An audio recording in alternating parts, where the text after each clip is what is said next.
আজি অৰুণোদয় আঁচনিৰ গুৰুত্বপূৰ্ণ আপডেট আহি গ'ল। সেইটো আপডেট হ'ল অৰুণোদয় আঁচনিৰ কিন্তু নতুন লিষ্ট আহি গৈছে।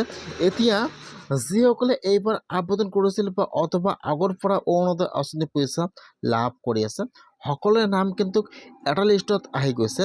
এতিয়া যদি আপোনালোকে লিষ্টটো চেক কৰিছে, যদি আপোনালোকৰ নামটো লিষ্টত অহা নাই, এতিয়া কিন্তু আপোনালোকে অৰুণোদয় আঁচনিৰ কাৰণে আৰু নতুনকৈ এপ্লিকেশ্যন কৰিব লাগিব। ইতিমধ্যে কিন্তু আৰু অৰুণোদয় আঁচনিৰ কাৰণে নতুনকৈ এপ্লিকেশ্যন আৰম্ভ হৈ গৈছে। যিসকলৰ লিষ্টত নাম অহা নাই, আগত আবেদন কৰিছিল, সেইসকলৰ কাৰণে কিন্তু আজি গুৰুত্বপূৰ্ণ আপডেট আহি গৈছে। এতিয়া কিন্তু আপোনালোকে অৰুণোদয় আঁচনিৰ কাৰণে নতুনকৈ এপ্লিকেশ্যন কৰিব লাগিব। এতিয়া কিন্তু আপোনালোকে ফাৰ্ষ্ট অৰুণোদয় আঁচনিৰ লিষ্টটো চেক কৰিব লাগিব যে আপোনালোকৰ লিষ্টত নামটো আহিছে নে অহা নাই। কেনেকৈ আপোনালোকে অৰুণোদয় আঁচনিৰ নতুন লিষ্টটো চেক কৰিব যে আপোনালোকৰ নাম লিষ্টত আহিছে নে অহা নাই। আৰু যদি আপোনাৰ নামটো লিষ্টত অহা নাই, তেনেহ'লে কিন্তু এতিয়া আপোনালোকে অৰুণোদয় আঁচনিৰ কাৰণে নতুনকৈ এপ্লিকেশ্যন কৰিব লাগিব। এতিয়া আপোনালোকে লিষ্টটো কেনেকৈ চাব, কেনেকৈ আবেদন কৰিব লাগিব, A to Z সম্পূৰ্ণ প্ৰচেছ ষ্টেপ বাই ষ্টেপ দেখুৱাই দি আছোঁ। আপোনালোকে জানিবলৈ হ'লে ভিডিঅ'টো সম্পূৰ্ণকৈ চাই ল'ব স্কিপ নকৰাকৈ। আৰু যদি আপোনালোকে মোৰ চেনেলত নিউ হয়, মোৰ চেনেলটো ছাবস্ক্ৰাইব কৰি ৰাখি দিব। ইতিমধ্যে কিন্তু অৰুণোদয় আঁচনিৰ নতুন লিষ্ট প্ৰকাশ হৈ গৈছে। যিসকলে এইবাৰ অৰুণোদয় আঁচনি 3.0 নতুনকৈ আবেদন কৰিছিল অথবা যিসকলে আগৰ পৰা অৰুণোদয় আঁচনি পইচা প্ৰতি মাহে লাভ কৰি আছিল, জুন মাহত আৰু জুলাই মাহত অৰুণোদয় আঁচনি পইচা লাভ কৰা নাই আৰু পঞ্চায়তত ডকুমেণ্ট জমা কৰিছিল, এতিয়া কিন্তু সকলোৰে নাম এটা লিষ্টত আহি গৈছে।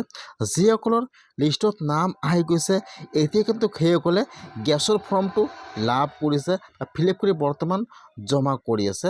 এতিয়া কিন্তু আপোনালোকে ফাৰ্ষ্ট লিষ্টটো চেক কৰিব লাগিব যে আপোনাৰ নামটো লিষ্টত আহিছে নে অহা নাই। কেনেকৈ লিষ্টটো চেক কৰিব জানি লওক। যিহেতু অৰুণোদয় আঁচনিৰ অফিচিয়েল ৱেবছাইট নাই, বৰ্তমান অফলাইনতে আবেদন হয় বা অফলাইনতে সকলো প্ৰচেছ হৈ আছে, সেইকাৰণে কিন্তু আপোনালোকে এতিয়া অৰুণোদয় আঁচনিৰ লিষ্টটো অফলাইনত কেনেকৈ চেক কৰিব জানি লওক।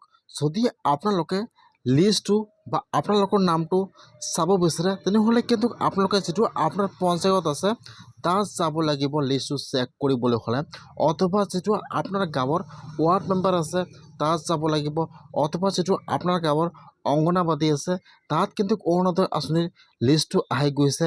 তাত কিন্তু অৰুণোদয় আঁচনিৰ গেছৰ ফৰ্মটো আহি গৈছে, তাত কিন্তু গেছৰ ফৰ্মটো আহি গৈছে। সেইকাৰণে আপোনালোকে অতি সোনকালে পঞ্চায়ত অথবা আপোনাৰ গাঁৱৰ মেম্বাৰৰ ওচৰত যাই লিষ্টটো চেক কৰক যে আপোনাৰ নামটো লিষ্টত আহিছে নে অহা নাই।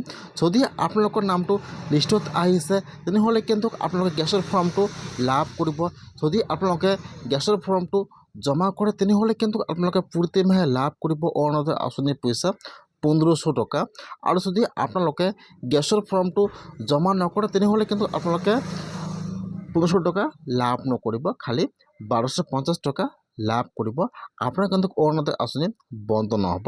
এতিয়া যদি আপোনালোকে লিষ্টটো চেক কৰিছে, যদি আপোনাৰ নামটো লিষ্টত অহা নাই, এতিয়া কিন্তু আপোনালোকে অৰুণোদয় আঁচনিৰ কাৰণে এতিয়া নতুনকৈ এপ্লিকেশ্যন কৰিব লাগিব।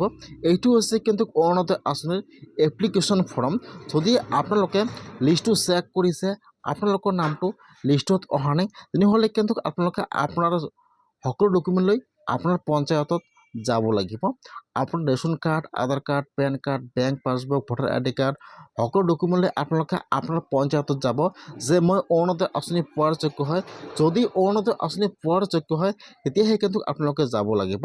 যিসকল বিধৱা মহিলা আছে, অৰুণোদয় আঁচনি পাব লাগে, লিষ্টত নাম অহা নাই, সেইসকলে কিন্তু অৰুণোদয় আঁচনি লাভ কৰিব। সেইকাৰণে আপোনালোকে আপোনাৰ সকলো ডকুমেণ্ট লৈ আপোনাৰ পঞ্চায়তত যাব যে মোৰ অৰুণোদয় আঁচনি লিষ্টত নাম অহা নাই, মই অৰুণোদয় আঁচনি পাব লাগে। তাৰপিছত আপোনাৰ পঞ্চায়তৰ পৰা আপোনালোকৰ নামটো ভেৰিফাই কৰিব যে আপোনালোকে অৰুণোদয় আঁচনি পোৱাৰ যোগ্য হয় নে নহয়। যদি আপোনালোকে অৰুণোদয় আঁচনি পোৱাৰ যোগ্য হয়, তাৰপিছত আপোনালোকক এটা অৰুণোদয় আঁচনিৰ ফৰ্ম দি দিব। তাৰপিছত আপোনালোকে ফৰ্মটো ফিল আপ কৰি জমা কৰিব। তাৰপিছত আপোনালোকে অৰুণোদয় আঁচনি লাভ কৰিব। সেইকাৰণে আপোনালোকে ফাৰ্ষ্ট অৰুণোদয় আঁচনিৰ লিষ্টটো চেক কৰক। যদি নাম অহা নাই, তেনেহ'লে আপোনালোকে আজি অৰুণোদয় আঁচনিৰ কাৰণে নতুনকৈ এপ্লিকেশ্যন